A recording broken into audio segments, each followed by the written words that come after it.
नमस्कार साथियों, competitive online classes में आपका स्वागत है। आज का हमारा टॉपिक है biodiversity hotspot of India and world. आज हम जानेंगे कि भारत और विश्व में कहाँ कहाँ बायोडाइवर्सिटी हॉटस्पॉट बनाए गए हैं, उसके महत्व क्या है, क्यों बनाए गए हैं, उसकी संकल्पना किसने दी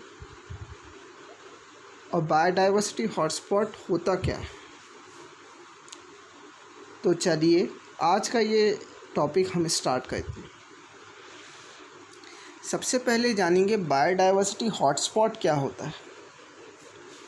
तो a biodiversity hotspot is a geographic region that is both a significant reservoir of biodiversity and is threatened with destruction। अर्थात बायोडाइवर्सिटी हॉटस्पॉट वे बायोजोग्राफिक रीजन होते हैं जहाँ बायोडाइवर्सिटी और जो संकटग्रस्त प्रजातियाँ होती है उनके संरक्षण के लिए बनाए जाते हैं। ऐसे क्षेत्र जो बायोडाइवर्सिटी और संकटग्रस्त प्रजातियों के संरक्षण के लिए बनाए गए उन्हें बायोडाइवर्सिटी हॉटस्पॉट कहते हैं। बायोडाइवर्सिटी हॉटस्पॉट की संकल्पना ब्रिटेन के जीव विज्ञानी नॉर्मन मेयर्स ने सन 1988 में दी थी। इन्होंने कुछ क्राइटेरिया बताया बायोडाइवर्सिटी हॉटस्पॉट होने के।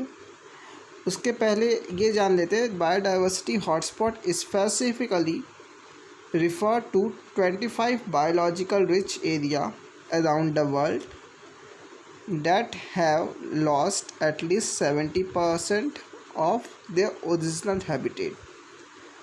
बायोडाइवर्सिटी हॉटस्पॉट स्पेशली वे होते हैं जो कि कम से कम 70% जो लॉस्ट हो चुके हैं, जो नष्ट हो चुके हैं ओरिजिनल हैबिटेट के, उन्हें कहेंगे biological hotspot. The concept of biological hotspot was developed by the Norman Mears in 1988 when he identified that the tropical forest losing its plants species as well as its habitat।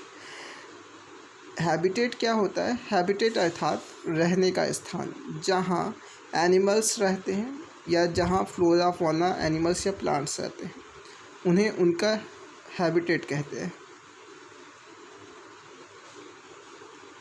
तो इसमें जो बताया गया है कि नॉर्मन मेयर्स जो हैं 1988 में बायोडाइवर्सिटी हॉटस्पॉट को डेवलप किए। उन्होंने देखा कि ट्रॉपिकल फॉरेस्ट जो हैं अपने प्लांट के स्पीशीज़, प्लांट की प्रजातियां और हैबिटेट को धीरे धीरे नष्ट होते जा रहे हैं। तब इन्होंने बायोडाइवर्सिटी का हॉटस्पॉट का कॉन्सेप्ट दिया।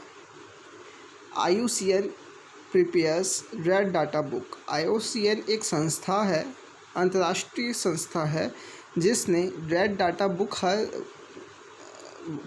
हर वर्ष जारी करती है, जिसमें थ्रेटेंड स्पीशीज़ या हम कहें जो संकटग्रस्त प्रजातियां हैं उनके बारे में बताया जाता है। These hotspots are important because biodiversity underpins all life on earth। Without species there would be no air to breathe, no food to eat, no water to drink। अर्थात प्रकृति में संतुलन बनाए रखने के लिए बायोडाइवर्सिटी का होना अति आवश्यक है। अगर अर्थात स्पीशीज़ ही नहीं रहेंगे तो सांस लेने के लिए कोई एयर नहीं रहेगा, खाने के लिए कोई फूड नहीं रहेगा, पीने के लिए कोई वाटर नहीं रहेगा, ऐसा बताया गया है। There would be no human society at all and as the places on earth where the most biodiversity is under the most threat hotspot are critical to human survival. अर्थात hotspot are critical to human survival, इसका अर्थ clear दिख रहा है। अब अगला जो देखते हैं, अगला कुछ क्राइटेरिया है जो कि नॉर्मन मेयर्स ने दिया था, या हम कहें नॉर्मन मेयर्स के हॉटस्पॉट के सीमांकन का आधार निम्नलिखित है। अर्थात क्राइटेरिया हॉटस्पॉट को, कोई क्षेत्र हॉटस्पॉट बायोडाइवर्सिटी हॉटस्पॉट बनने के लिए जो क्राइटेरिया क्वालिफाई करता है वो ये है।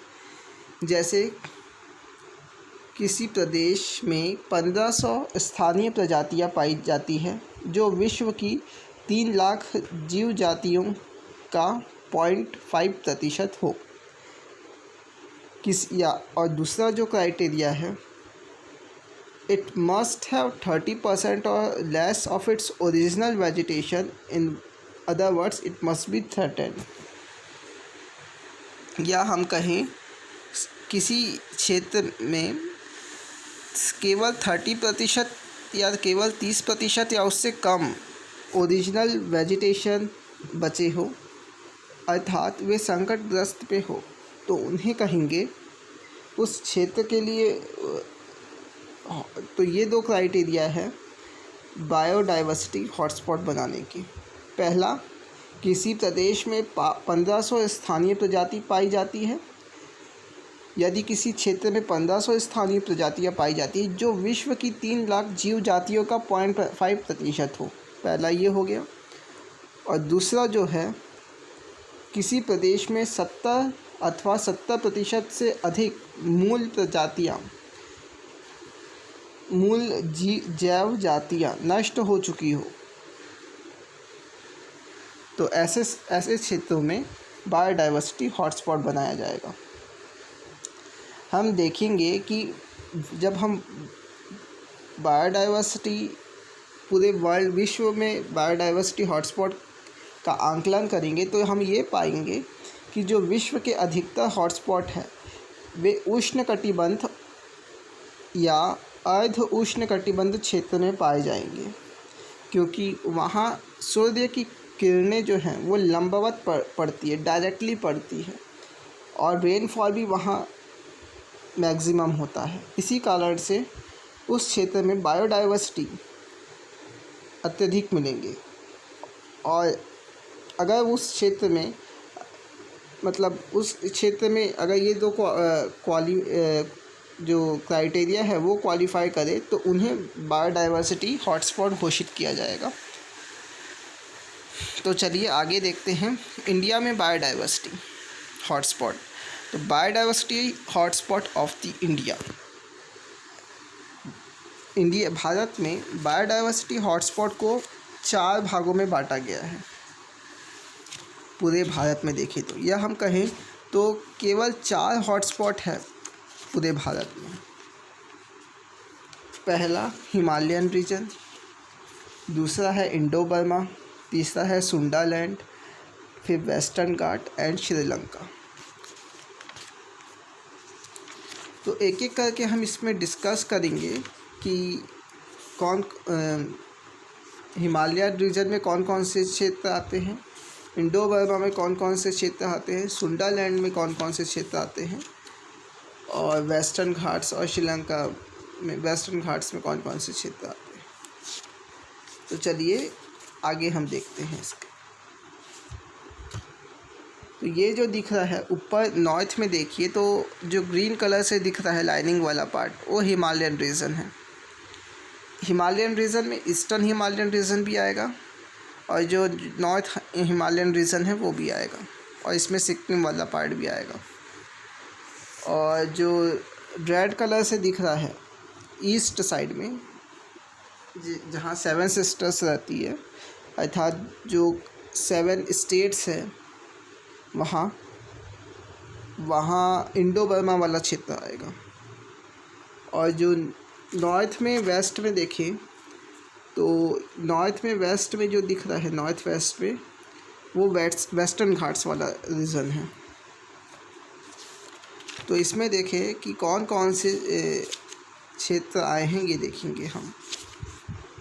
तो जैसे हिमालय में देखें तो हिमालय में entire Indian Himalayan region, Pakistan, Tibet, Nepal, Bhutan, China और म्यांमार। फिर Indo Burma, entire north eastern India except Assam और अंडमान ग्रुप ऑफ आइसलैंड को छोड़ के पूरा जो नॉर्थ ईस्ट इंडिया वाला पार्ट है वो आएगा इंडो बर्मा वाले क्षेत्र में। और सुंडालैंड में निकोबार ग्रुप ऑफ आइसलैंड्स आते हैं। सुंडाल जो कि इंडिया में बायोडाइवर्सिटी हॉटस्पॉट का केंद्र है। फिर उसके बाद आते हैं वेस्टर्न घाट और श्रीलंका में। इसमें इंक्लूड्स एंटायर वेस्टर्न घाट्स, जो पूरा वेस्टर्न घाट वाला रीजन है। जैसे हमने देखा केरला वाला रीजन हो गया, कर्नाटका और महाराष्ट्र के कुछ पार्ट्स हो गए, वो आएंगे वेस्टर्न घाट वाले रीजन में, जैसे कि ये फ़ोटो में दिख रहे हैं। तो हिमालयन रीजन की बात करें तो हिमालयन रीजन में Himalaya hotspot is home to the world's highest mountain including Mount Everest. इसमें बताया गया है कि माउंट एवरेस्ट के साथ जो पूरा मतलब इसमें कौन कौन से रीजन आएंगे, ये हिमालय हॉटस्पॉट जो है वो होम है to the world's highest mountain including Mount Everest. Plants of the estimated 10,000 species of plant, यहाँ कितने स्पीशीज़ मिलते हैं प्लांट के? 10,000, और जिसमें कि 3,160 जो है वो एंडेमिक है और 71 जो है वो जेनेरा है। फर्दर मोर देखें तो 5 plant families are endemic to the region, जो कि ये नाम दिए हुए हैं। फिर उसके बाद आता है द ईस्टर्न हिमालयन रीजन। इसमें भी कुछ विविधताएं पाई जाती है प्लांट में और एनिमल में। जैसे प्लांट में देखें तो plant taxa such as rhododendron, primula and pedicularis. It has nearly 163 globally threatened species including the one-horned rhino। जो संकटग्रस्त प्रजातियां हैं यहाँ कुल 163 पूरे वैश्विक स्तर पर देखें तो 163 संकटग्रस्त प्रजातियां हैं, थ्रेटन्ड स्पीशीज़ है, जिसमें वन हॉर्न राइनो, जिसका बायोलॉजिकल नाम भी दिया हुआ है rhinoceros unicornis, the wild Asian water buffalo, bubalis आइनल, और 45 मैमल्स, 50 बर्ड्स और 17 रेप्टाइल्स, 12 एम्फीबियन, 3 वर्टिब्रेट और 36 प्लांट स्पीशीज़ है। अब फिर देखिए तो इंडो बर्मा वाला क्षेत्र। इंडो बर्मा वाला क्षेत्र अभी हमने जाना कि इंडो बर्मा वाला क्षेत्र कौन सा है। आसाम और अंडमान आइसलैंड को छोड़ दिया जाए तो पूरा जो नॉर्थ ईस्ट वाला पार्ट है, जिसमें 7 स्टेट्स रहते हैं, उसमें से एक स्टेट को छोड़ दिया जाए आसाम को, तो बाकी जो स्टेट्स है वो आएंगे इंडो बर्मा वाले रीजन में। ठीक, तो ये हमने देखा इंडो बर्मा वाला रीजन। इसमें देखें तो इसमें प्लांट्स देखें तो प्लांट्स में ऑर्चिड और जिंगा स्पीशीज़ जो हैं वो आएंगे इसमें इंडो बर्मा वाले रीजन में, मतलब ये जो संकटग्रस्त है। And many tropical hardwood trees including commercial valuable dipterocarp species and teak. फिर आइस थ्रेड्स में देखें तो Indo Burma is one of the most threatened biodiversity hotspot due to the rate of sources exploitation and habitat loss. Only about 5% of natural habitat remain in relatively pristine condition, with another 10 to 25% of the land is in damaged but ecologically functional conditional.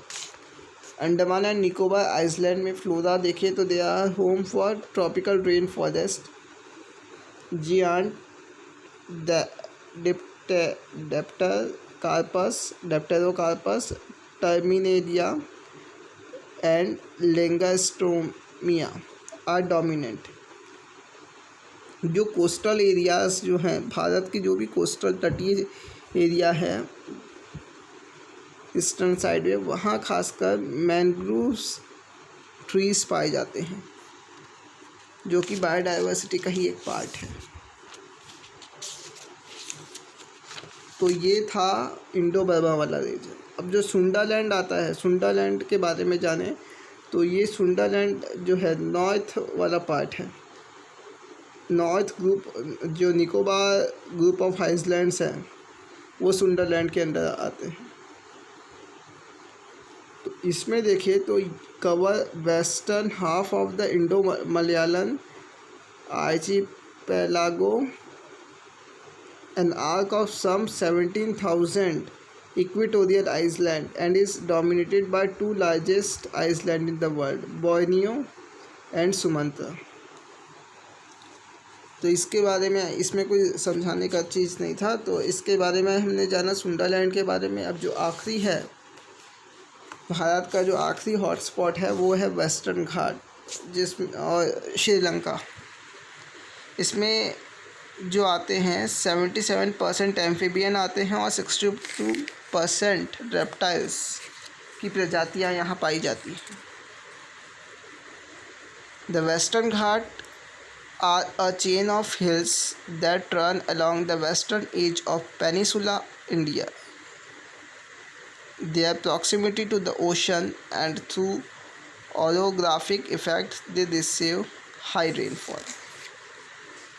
इस क्षेत्र में सबसे ज़्यादा वर्षा पाई होती है, जिसके कारण यहाँ बायोडाइवर्सिटी भी अत्यधिक पाई जाती है। और अभी देखिए कि हमने यहाँ जो है इस एरिया में एम्फीबियन 77% और रेप्टाइल 62% है।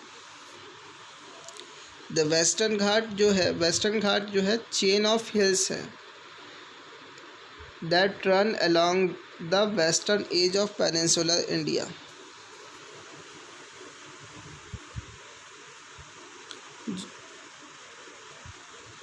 तो आज का वीडियो यहीं तक था। आज हमने जाना भारत में जो है उनके बारे में। तो थैंक यू।